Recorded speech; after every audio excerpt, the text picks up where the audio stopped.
Hey, welcome back, viewers, to this edition of Texas Precision Shooter. Today we're going to talk about this new gas gun that I got in front of me. This is the new 6.5 Creedmoor from Seekins. It's their SP-10 model.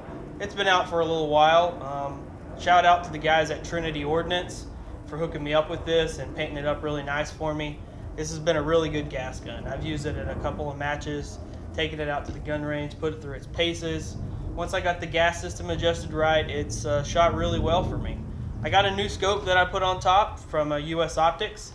Been telling you guys that I'm going to do a little talking about their new scope, the B25. This new optic has the Trimmer 3 reticle. If you're familiar with the Horus Vision reticles, the Trimmer 3 is one of their latest. It offers a wide range of uses in speed shooting.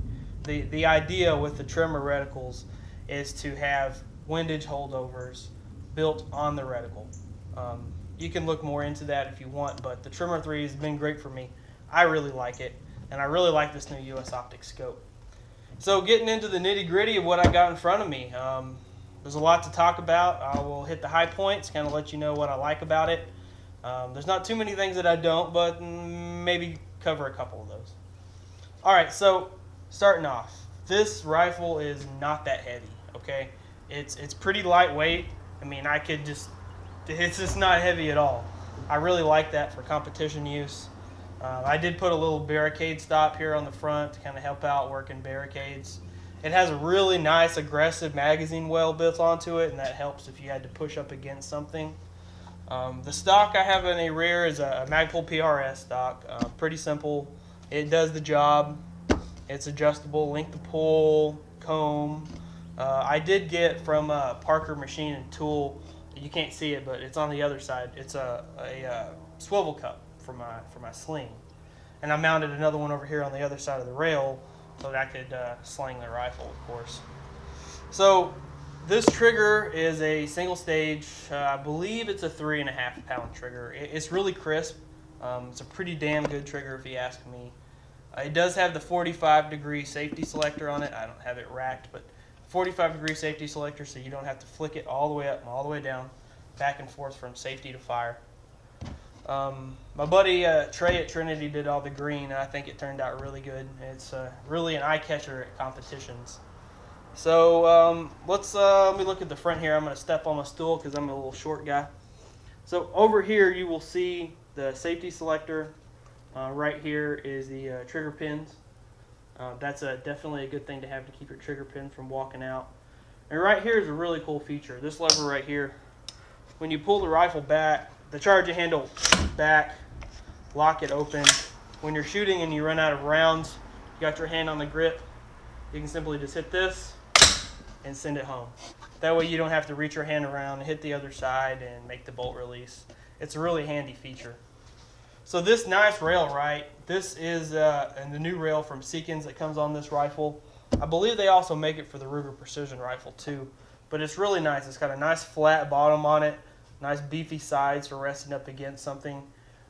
It works really well for my barricade stop. I also put a rail down here at the end, you can see, and I have my Harris bipod with the D-lock kit. I think the D-lock kit really adds value to the Harris bipod systems. It makes them a little more rigid. I also have a rail on one side, rail on the other side, mostly just for looks. I'm not using them for anything in particular. But I did get the Silencer Co. ASR brake for my Silencer Co. Omega. That should be here soon if the paperwork will ever get approved. But it will. So moving on to the scope, okay? This is the new US Optics B25. It has a whole bunch of new features for their new line of scopes. Hang on. So starting at the top, it does have a toolless 0, right? So let me show you a little bit how that works. So I have it on 0 right now, right? And it has a locking ring. So you pull the locking ring up, that locks the turret in place, right?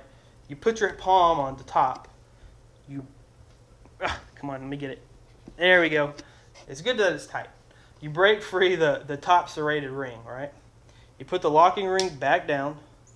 You turn it to whatever you want your 0 to be, however many clicks that was. Bring the locking ring back up and tighten it back down. And you're good to go. Unlock it, there's your new 0. So let me set this back before I forget. Go to the range and, you know, wonder like what the heck's going on here.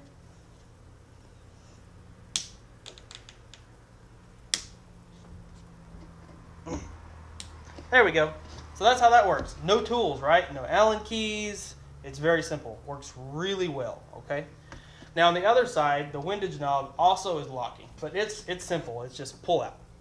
Pull it out to lock it, push it in to make an adjustment. Pretty simple, right? So on the other side of the scope, I'm not going to flip it around, but the other side is a parallax adjustment, right?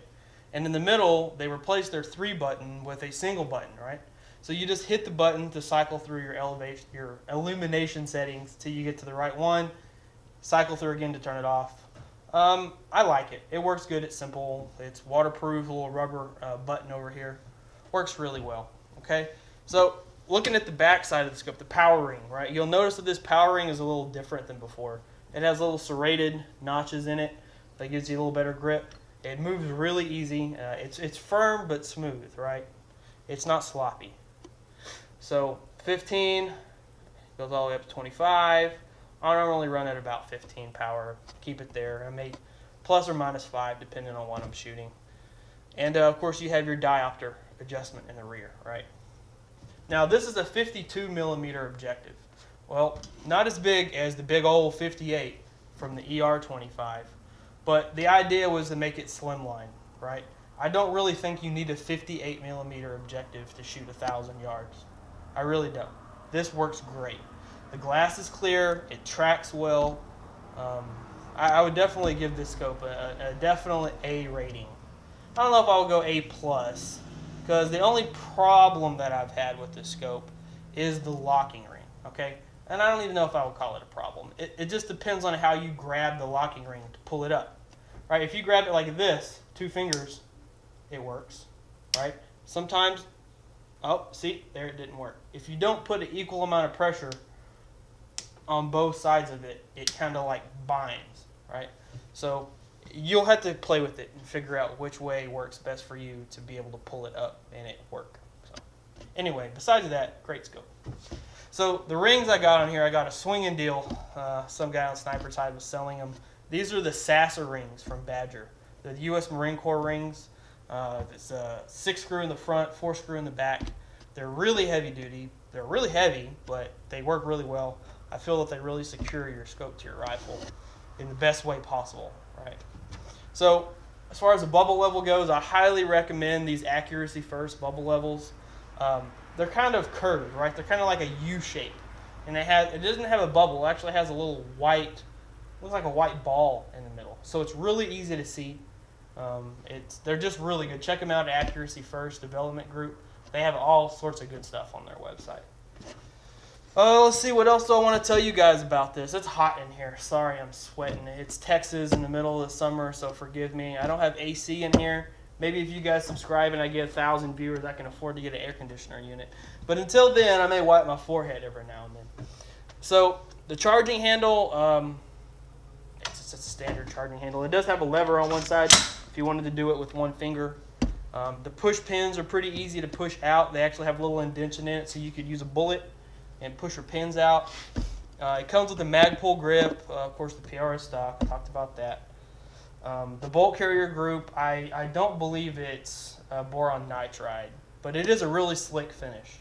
I have had good luck with the bolt carrier, no problems with it so far. So this is my new gas gun, 6.5 Creedmoor. I don't know if I told you, it's a 22-inch barrel, right? So I like that. I may end up having a friend put a 24 on it eventually, but the 22 is done me well so far. So thanks guys for watching my video, and let me tell you about my new US Optic scope, my new Seekins gas gun. Be sure to leave some comments in the comments section and let me know what you guys want to see. Thanks for watching Texas Precision Shooter, and we'll see you guys at the range.